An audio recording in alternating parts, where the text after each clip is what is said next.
Ainda em pé, abra comigo a sua Bíblia no Salmo 123. Louvamos a Deus pela nossa equipe de cânticos, uma bênção maravilhosa. Podemos adorar ao Senhor em espírito e em verdade, exaltá-lo e louvá-lo através da instrumentalidade deles. Salmo 123, para você que está chegando, nós estamos expondo no domingo à noite os salmos de romagem. Já expus o Salmo 120, 121, 122. Consequentemente, o Senhor designou que a mensagem para nós dessa noite seja o Salmo 123. Esteja atento à leitura da palavra de Deus. O Senhor vai falar conosco para a glória e honra do seu santo nome. Assim diz a palavra do Senhor. Cântico de romagem. A ti que habitas nos céus, eleva os olhos. Como os olhos dos servos estão fitos nas mãos dos seus senhores, e os olhos da serva na mão de sua senhora, assim os nossos olhos estão fitos no Senhor, nosso Deus, até que se compadeça de nós. Tem misericórdia de nós, Senhor, tem misericórdia, pois estamos sobre modo fartos de desprezo. A nossa alma está saturada de escárnio dos que estão à sua vontade e do desprezo dos soberbos. Oremos ao nosso Deus. Pai, tem misericórdia de nós. Pai, ser propício a nós, pecadores. Nós não somos nada diante do Senhor. Nós não temos mérito algum diante do Senhor. A tua palavra diz que as nossas melhores obras para o Senhor não passam de trapo de imundícia. Ó Deus, nós reconhecemos o nosso pecado, a nossa maldade e a nossa limitação. Não obstante, reconhecemos que a tua palavra diz que onde abundou o pecado, superabundou a graça. E é por causa da obra de Cristo Jesus que nós temos ousadia, Pai, de dirigirmos-nos a ti em oração, na sala do trono, e temos a plena certeza de que nos aceitas, pois tu nos justificaste, nos redimiste, nos selaste, nos reconciliaste contigo mesmo, nos adotaste como teus filhos. Pai, então agora que nada faça separação entre o Senhor, nosso Deus, e nós. Tem misericórdia de nós, Pai. Fala ao nosso coração por meio da tua palavra. E, ó Deus, assim enche-nos do teu Espírito Santo. Também prepara a nossa alma para que em seguida sentemos-nos em tua mesa. Essa é a nossa oração, em nome de Jesus. Amém. Podem sentar-se, amados irmãos e irmãs.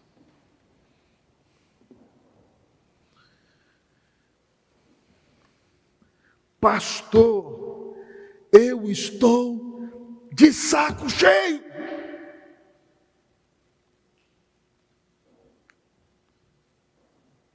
Eu ouvi isso literalmente no gabinete pastoral. De alguém que vivia num casamento muito complicado e estava cansado do desprezo da pessoa com a qual estava casada. Tudo indicava que aquele casamento não terminaria em coisa boa, mas pela graça de Deus, houve arrependimento de ambas as partes. E aquele casal hoje é feliz e cria seus filhos na presença de Cristo Jesus. Reverendo, como o senhor começa um sermão desse jeito na Igreja Presbiteriana Unida de São Paulo? Irmãos, em outras palavras, é isso que o salmista está falando. Ele termina dizendo: Senhor, nós estamos fartos. Olha o que diz lá, olha para o texto comigo.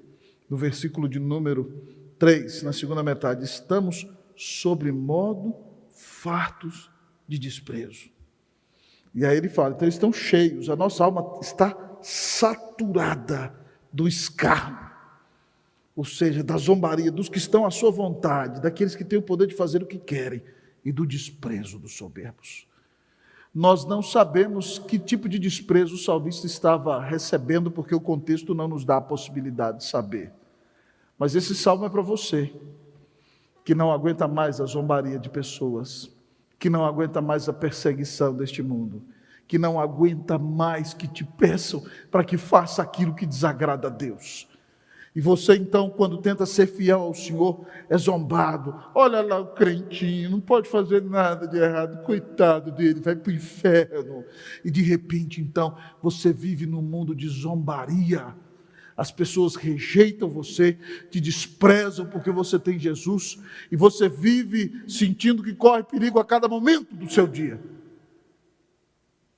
Esse salmo é para você. Olha ele, piedoso, todo mundo sai para o bar, trai a esposa dele está aqui, não está aqui, ninguém vai ficar sabendo, mas ele é santinho, coloca uma auréola na cabeça dele. Esse salmo é para você, que é desprezado pelo mundo, que é desprezado por pecadores, que é zombado por ser fiel a Deus, que não aceita se vender na praça pública, mas continua sendo fiel ao Senhor, por sua graça. Pastor, qual é a solução? Quem poderá nos ajudar?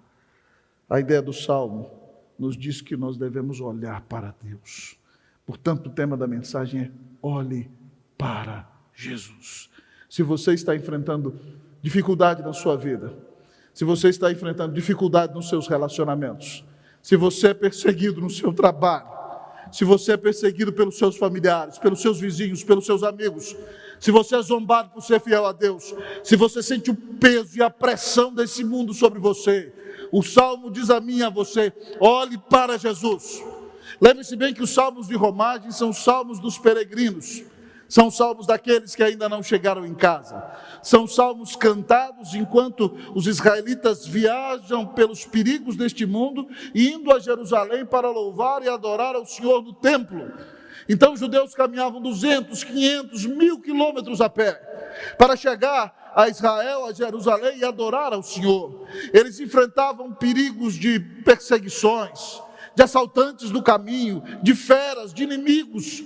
Eles enfrentavam o sol causticante do deserto, eles enfrentavam o frio gelado da noite, e quando estavam chegando a Jerusalém, tinham que subir uma grande montanha.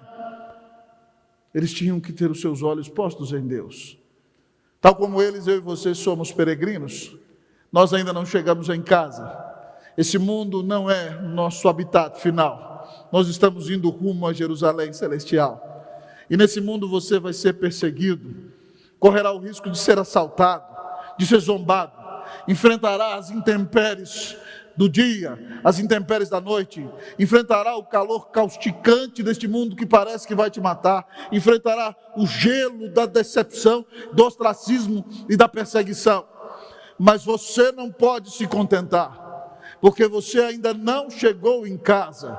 O grande desejo da sua vida é que você sabe que quando você partir deste mundo, você verá a Cristo Jesus face a face.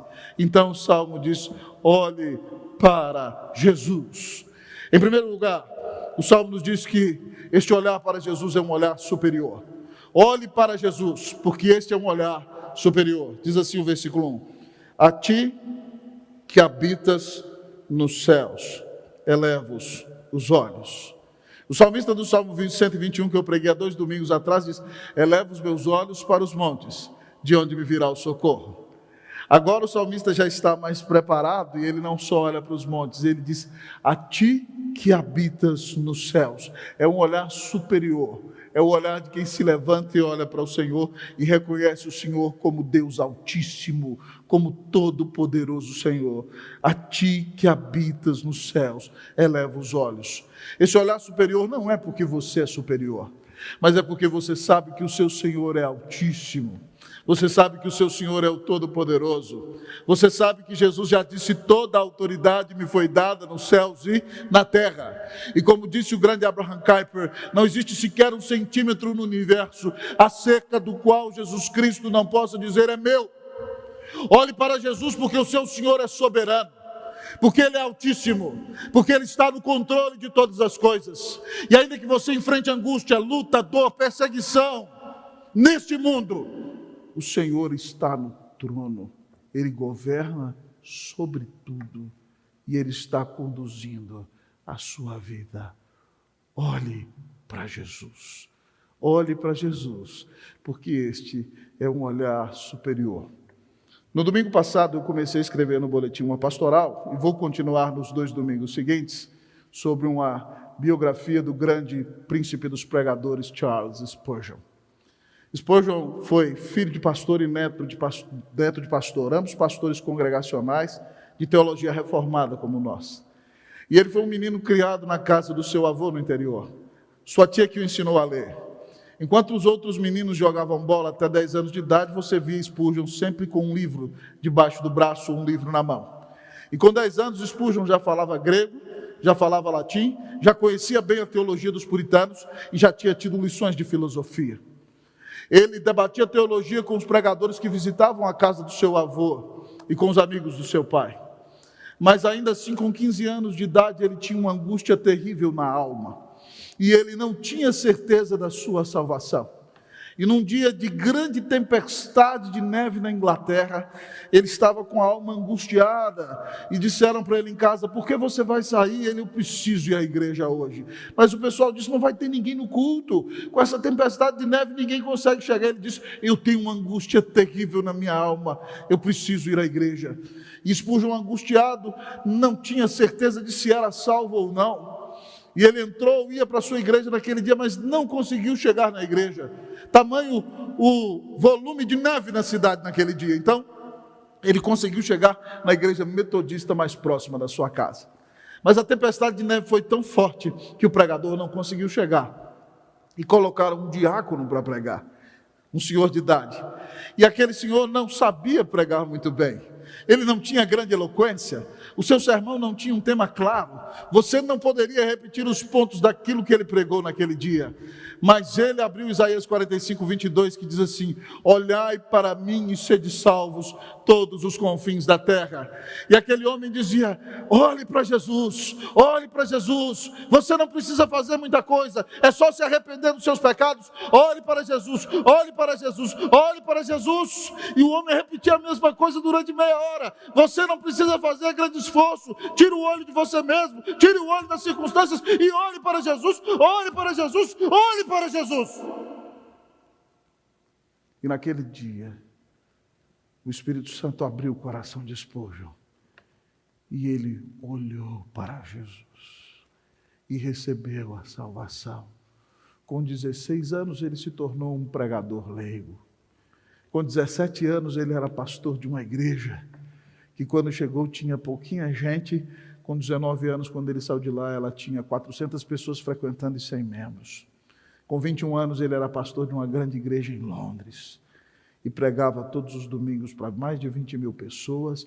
No auge do seu ministério, num ano, ele batizou 1000 pessoas. Tudo porque um pecador, um pregador desconhecido, lá atrás, num dia de desespero, disse para aquele moço: olhe para Jesus. Para de olhar para as circunstâncias, meu irmão. Para de olhar para o seu problema. Para de olhar para aquilo que pode vir a acontecer por causa da pandemia. Para de olhar para a sua incapacidade. Faça como o salmista: olhe para os céus. Olhe para aquele que está no trono. Olhe para aquele que tem toda a autoridade nos céus e na terra. Ele morreu na cruz para pagar os teus pecados. Oh, quem mais te amou foi Jesus. Então olhe para ele com fé. Olhe para ele de maneira arrependida. Diga: Senhor, perdoa-me dos meus pecados. Eu creio que tu és o Filho de Deus. Eu creio que tu estás no controle. Eu creio que não me deixarás e não me abandonarás. Olhe para Jesus. Que o Senhor abra os teus olhos. Em nome de Jesus. Mas o texto continua dizendo: olhe para Jesus, porque este é um olhar superior. Mas olhe para Jesus, porque este é um olhar dependente. Olhe para Jesus, porque este é um olhar dependente. Sigamos o fluxo do texto, versículo de número 2. Como os olhos dos servos estão fitos nas mãos dos seus senhores, e os olhos da serva na mão de sua senhora, assim os nossos olhos estão fitos no Senhor, nosso Deus, até que se compadeça de nós. Onde estão postos os seus olhos? O salmista nos ensina que o nosso olhar tem que ser um olhar dependente. E ele conta uma ilustração daquilo que acontecia nos seus dias. Graças a Deus, no nosso país nós não temos escravos. Mas a cultura de Israel era uma cultura que tinha escravos. E quando alguém é dominado totalmente por aquela pessoa, ela precisa estar atenta, inclusive aos movimentos de sua mão. E o texto diz que como os olhos dos servos estão postos nas mãos dos seus senhores, e como os olhos das servas estão postos na mão de sua senhora, assim os nossos olhos estão fitos no Senhor nosso Deus. Pastor, o que significa isso? Isso significa duas coisas. Em primeiro lugar, quando o dono de um escravo dizia para ele sabia que tinha que ir. Quando ele dizia, vem aqui, ele sabia que tinha que vir. Quando alguma coisa caía da mesa e o escravo estava ali, ele só apontava assim, e o escravo sabia que tinha que limpar. Ter os olhos postos nas mãos do seu senhor e nas mãos de sua senhora, estar totalmente disposto a obedecer qualquer direcionamento que o Senhor te der para a sua vida. Mas além disso também, os escravos recebiam o sustento e o alimento da mão do seu senhor e da mão da sua senhora. Então, ter os olhos fitos nas mãos do teu senhor significa que você vai receber o pão que você necessita para viver das mãos do teu senhor. Significa que o alimento que você precisa virá das mãos da tua senhora. Significa que a roupa que você precisa vestir virá das mãos do teu senhor. E ele vai te sustentar a cada momento da tua vida. O salmista está dizendo a mim e a você que os nossos olhos estão postos nas mãos do Senhor, que nós somos totalmente dependentes do Senhor, que quando o Senhor nos disser vai, nós temos que ir. Quando Ele disser venha, nós temos que vir. Quando Ele disser se dobre e ajoelhe, nós temos que nos ajoelhar. Mas nós vamos receber o pão de cada dia da mão do Senhor. Nós vamos receber o afago, o carinho, o cuidado da mão do Senhor. Para nós que somos brasileiros, irmãos, isso faz muito sentido. Eu sou uma pessoa de toque, de abraço. Esses dias eu estava lá em casa à tarde, e vocês conhecem, eu tenho 2 adolescentes e a pequena, e a Daniela subiu no sofá e me abraçou. Eu falei, vem cá, filha, encosta no papai. Papai está precisando que alguém encoste. Toca em mim, toca. Nós precisamos, amados irmãos, de saber que a mão do nosso Senhor é a mão que toca em nós. É a mão que nos afaga, que nos acaricia, que nos sustenta, que nos direciona, que cuida de nós. Você depende do Senhor dessa maneira? Ah, querido amigo e irmão, talvez a ilustração de escravidão seja forte para você, mas ser um servo do Senhor não é algo desesperador. O Senhor é bom, a sua misericórdia dura para sempre. Ele cuida da tua vida, Ele dirige os teus passos. Por que você tem duvidado da bondade do Senhor? Por que você tem duvidado do cuidado do Senhor? Por que você olha para essa tempestade do coronavírus e acha que o Senhor te abandonou?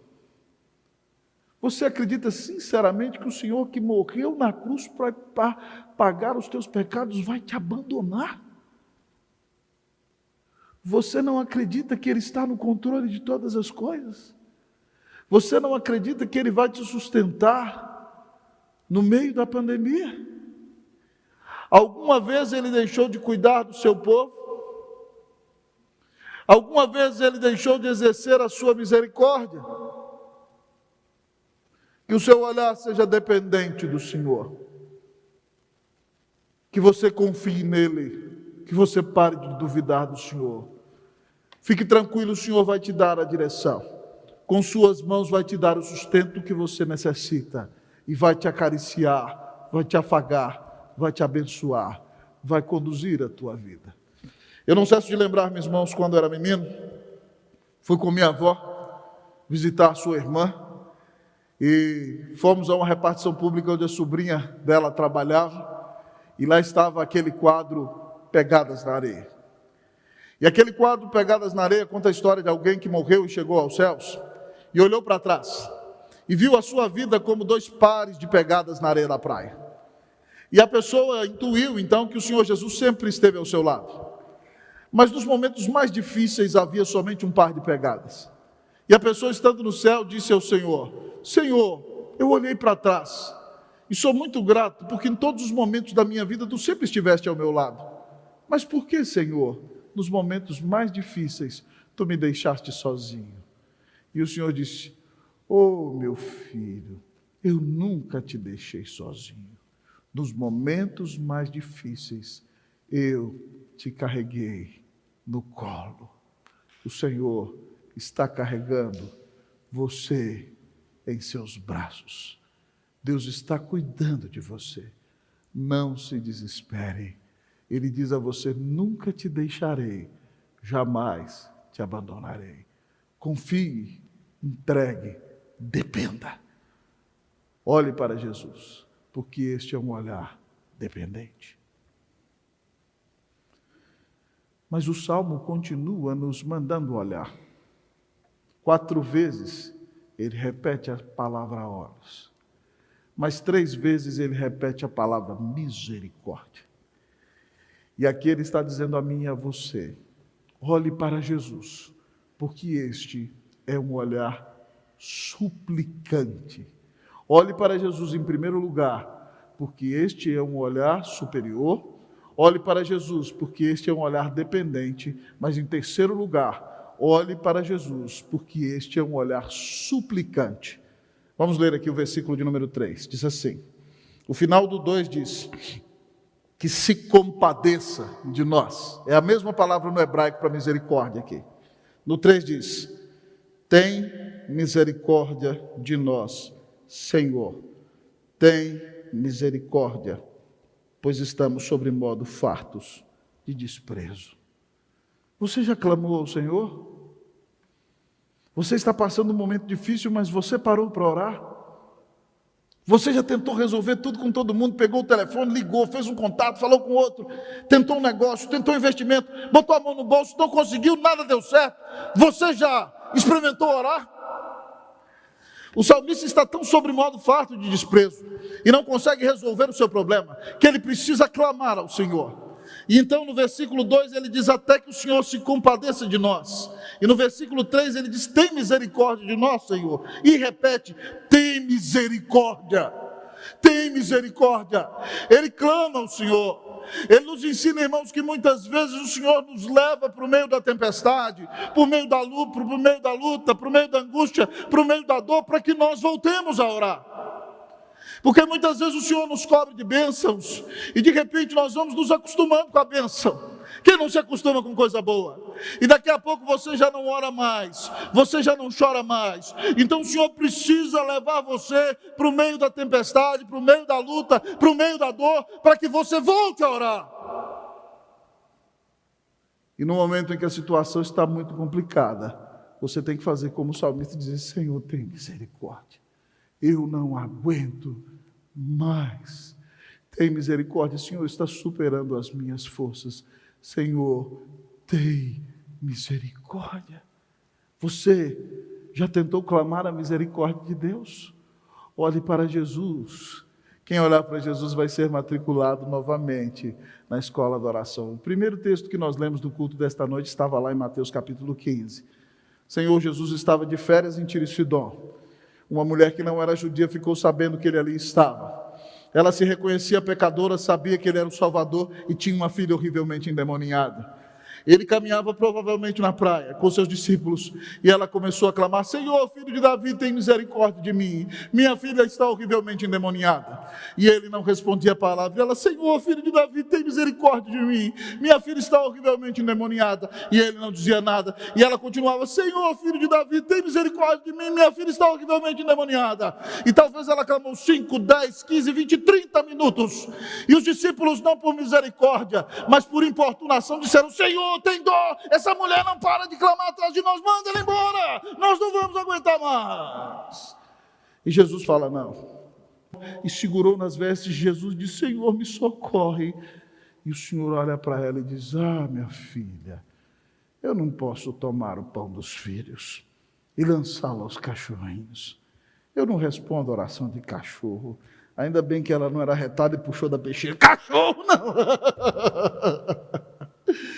Ela disse, Senhor, eu sou cachorrinho sim, mas até os cachorrinhos comem das migalhas que caem. Ora, sua filha ficou sã. Clame a misericórdia do Senhor. Talvez toda essa luta que você está enfrentando é uma oportunidade para que você ore, para que você invoque, para que você clame, para que você não desista de lutar. Continue orando, continue clamando, continue bendizendo o nome do Senhor, continue invocando. Me lembro da mãe de um colega meu, pastor presbiteriano, que quando jovem se desviou da igreja, filho de presbítero, foi para o mundo, fumou todas, bebeu todas, saiu com todas, mas a mãe nunca deixava de orar por ele. Todas as noites, de joelhos, na cama, em casa, ele chegava da madrugada, a mãe no sofá, dormindo nos joelhos, ou na cama dele, dizendo, mãe, para que a senhora está aí? Estou orando por sua... Vai à rua, não consegue beber, não consegue se drogar, não consegue se prostituir. Mas, por favor, Senhor, traz meu filho de volta. Deus tem misericórdia de mim. Deus salva o meu filho. E quando ele entrou naquele quarto, o Espírito do Senhor entrou em sua vida e ele cai de joelhos. E diz, Senhor, eu paz, por favor, Jesus, se tu podes, me salva. E ele foi salvo. Foi para uma casa de recuperação. Depois foi usado por misericórdia do Senhor.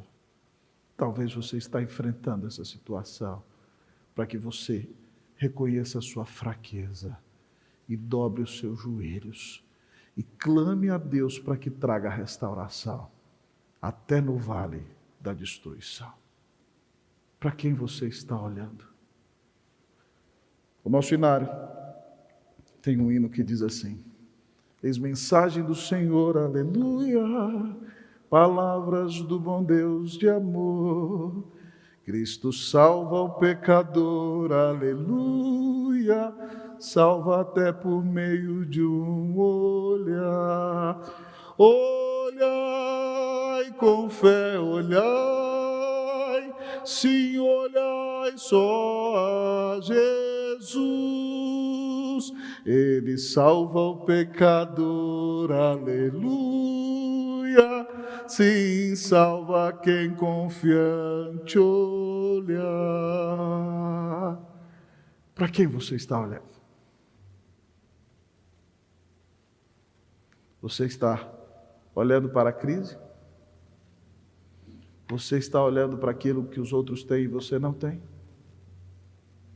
Você está olhando para si mesmo? O segredo é um só. Olhe para Jesus. Olhe e se arrependa. Olhe e creia. Olhe e se entregue totalmente a Ele.